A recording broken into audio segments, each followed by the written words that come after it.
pour y parvenir. Je vous remercie.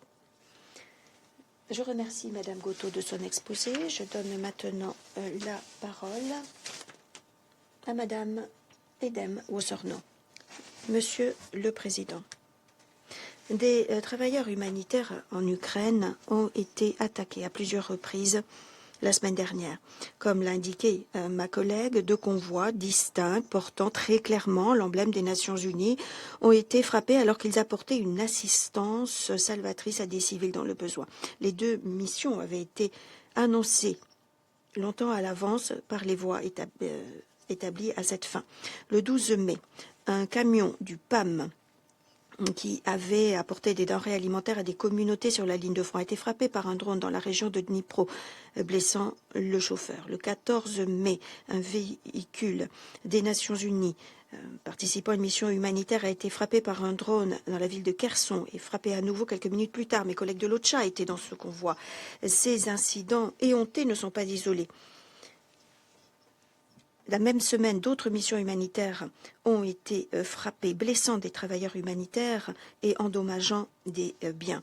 Le 14 mai, une camionnette de World Central Kitchen qui livrait des repas chauds à des civils a été frappée. Le véhicule a été endommagé. Le 15 mai,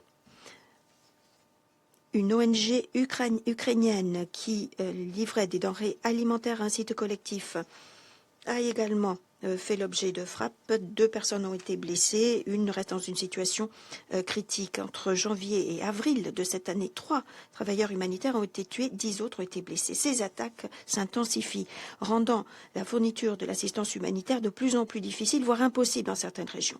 Les travailleurs humanitaires en Ukraine encourent des risques immenses pour sauver des vies. Néanmoins, les armes utilisées bon marché, meurtrière, change rapidement ce que signifie la notion même d'acheminer une aide pour sauver des vies. Les travailleurs et les biens humanitaires doivent être respectés. Ceci signifie qu'il faut prendre des mesures actives pour les protéger.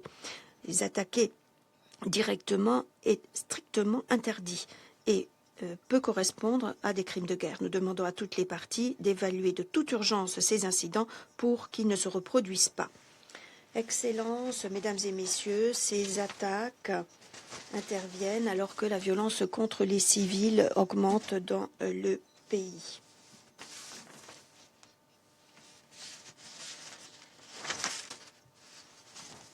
Des drones ont frappé des bus publics à Kherson, tuant des personnes qui se rendaient au travail. À Poltava, des secouristes qui étaient venus éteindre un incendie dans une centrale de gaz ont été tués, ainsi que les travailleurs qu'ils essayaient d'aider.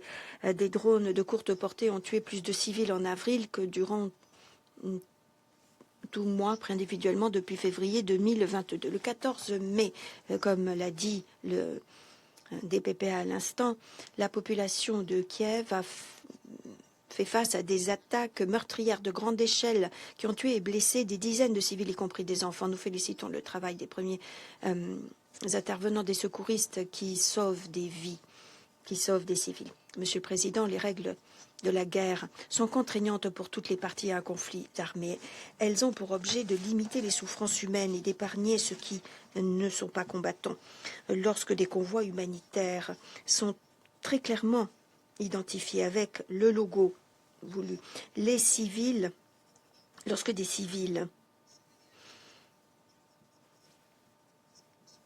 vivent leur quotidien et que des secouristes courant à leur secours sont tués et blessés à maintes et maintes reprises, ceci montre un schéma très clair qui fait fi du droit international humanitaire. Les civils et objets civils doivent être respectés.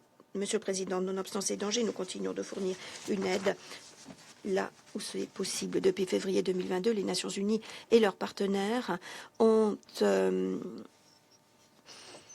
utilisé 250 convois humanitaires pour aider les communautés sur la ligne de front. Rien qu'en avril, le PAM a fourni des denrées alimentaires à près de 160 000 personnes dans cette région sur la ligne de front. Monsieur le Président, je reste très préoccupée par la situation des civils dans les communautés proches des lignes de front ou sur les lignes de front.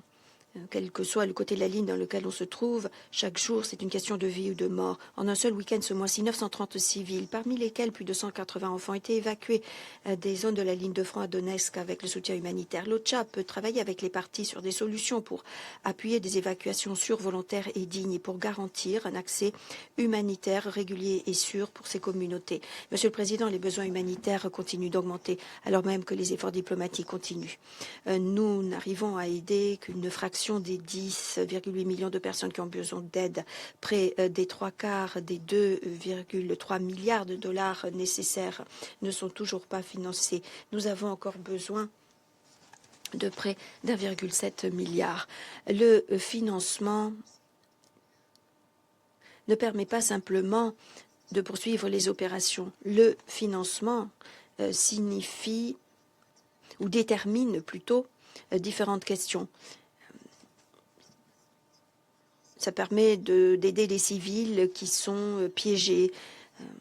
Ça permet de déterminer si les familles déplacées par les combats peuvent stabiliser leur vie, de voir si les organisations humanitaires peuvent rester présentes là où les besoins sont les plus importants.